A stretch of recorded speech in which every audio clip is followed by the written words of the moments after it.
আমি একটি পাখি দেখছি, এটা আমরা ইংরেজিতে কিভাবে বলতে পারি? আমরা ইংরেজিতে নর্মালি বলি, যদি আমি টেন্সের নিয়ম অনুযায়ী বলি তাহলে I am seeing a bird. কিন্তু আপনি জানেন কি, আপনি যে বাক্যটা বললেন এই বাক্যটা গ্রামারের নিয়ম অনুযায়ী ভুল।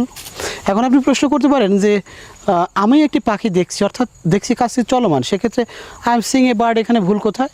আসলে আমাদের ইংরেজিতে, ইংরেজি গ্রামারে কিছু কিছু ভার্ব রয়েছে, কিছু কোয়ালিটির ভার্ব রয়েছে যেগুলো মূলত কন্টিনিউয়াস টেন্স করা যায় না, বা যেগুলো কন্টিনিউয়াস টেন্স হয় না।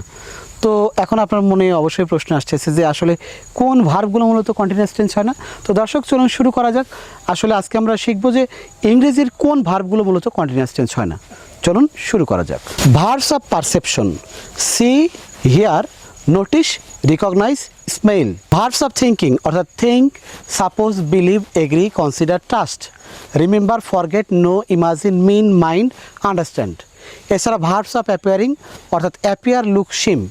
এছাড়াও ওন, কন্টেইন, কনসিস্ট অফ, এই ভার্বগুলোর মূলত কন্টিনিউয়াস টেন্স হয় না।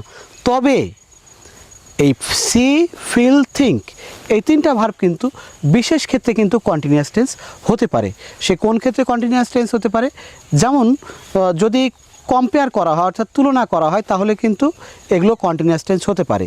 যেমন I am feeling better now. ধন্যবাদ।